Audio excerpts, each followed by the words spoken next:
போடு நாமக்கல் அரசியலில் நள்ளிரவு அதிரடி ரகசிய ஸ்கெட்ச் திகைத்து போன திமுக அடித்து ஆடும் ஸ்ரீதேவி மோகன் 2026 ஆண்டு தமிழக சட்டமன்ற தேர்தல் களம் சூடுபிடிக்க தொடங்கிய வேளையில் நாமக்கல் மாவட்ட அரசியல் களம் எதிர்பாராத திருப்பங்களை சந்தித்தது. தொகுதியில் மீண்டும் போட்டியிட வாய்ப்பு கிடைக்கும் என பரவலாக எதிர்பார்க்கப்பட்ட பாஸ்கருக்கு பதிலாக ஸ்ரீதேவி மோகன் வேட்பாளராக அறிவிக்கப்பட்டார். இந்த அறிவிப்பால் ஏற்பட்ட மனத்தாங்கலில் தனக்கு வாய்ப்பு மறுக்கப்பட்டதற்கு நாமக்கல் மாவட்ட அதிமுக செயலாளரும் முன்னாள் அமைச்சருமான தங்கமணிதான் காரணம் என நினைத்து தவறாக புரிந்து கொண்ட பாஸ்கர் அவரது வீட்டை முற்றுகையிட்டார். இருப்பினும் அரசியல் முதிர்ச்சியுடன் செயல்பட்ட அமைச்சர் தங்கமணி இந்த சூழலை மிகவும் நிதானமாக கையாண்டார். ஏனெனில் தொண்டர்களை ஒன்றிணைப்பதற்கான ஒரு பெரிய திட்டத்தை அவர் ஏற்கனவே வகுத்திருந்தார். அதிமுக முகாமில் நிலவிய இந்த சலசலப்பை தங்களுக்கு சாதகமாக மாற்றிக்கொள்ள திமுக திட்டமிட்டது. உட்கட்சி பூசலால் அதிமுகவினர் சோர்வடைந்து கிடப்பார்கள் என கருதிய திமுக தலைமை அங்கு ஏற்கனவே இருந்த சட்டமன்ற உறுப்பினரை மாற்றிவிட்டு ராணி என்ற புதிய முகத்தை வேட்பாளராக களமிறக்கியது.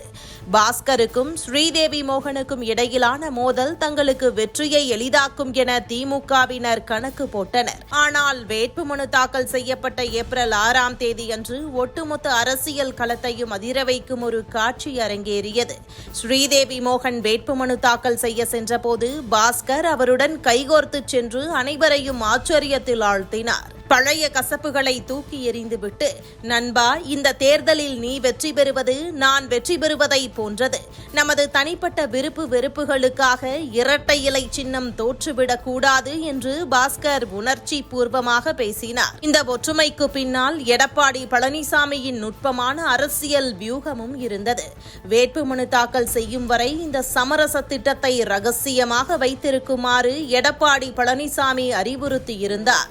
முன்கூட்டியே தகவல் கசிந்தால் எதிர்க்கட்சியினர் ஏதேனும் குழப்பங்களை விளைவிக்க கூடும் என்பதால் கடைசி நிமிடம் வரை இந்த ஒற்றுமை ரகசியமாக பாதுகாக்கப்பட்டது. அமைச்சர் தங்கமணி களத்தில் நின்று காய்களை நகர்த்த எடப்பாடி பழனிசாமி பின்னணியில் இருந்து அதை சிறப்பாக ஒருங்கிணைத்தார். இந்த வியூகத்தால் நாமக்கல் தொகுதியில் அதிமுகவினர் தற்போது இரட்டிப்பு உற்சாகத்துடன் பணியாற்றி வருகின்றனர். அதோடு ஒரு லாரி டிரைவரின் மகனாக ஏழ்மையான குடும்பத்தில் பிறந்த ஸ்ரீதேவி மோகன் தனது கல்வி மற்றும் உழைப்பின் மூலம் முன்னேறி செல்வந்தராக மாறியவர்.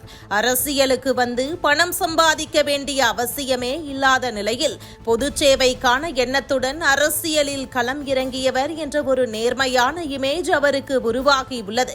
இதனால் ஸ்ரீதேவி மோகனின் வெற்றி வாய்ப்பு பிரகாசமாகி இருப்பதாக தொகுதி முழுவதும் பேசப்படுகிறது.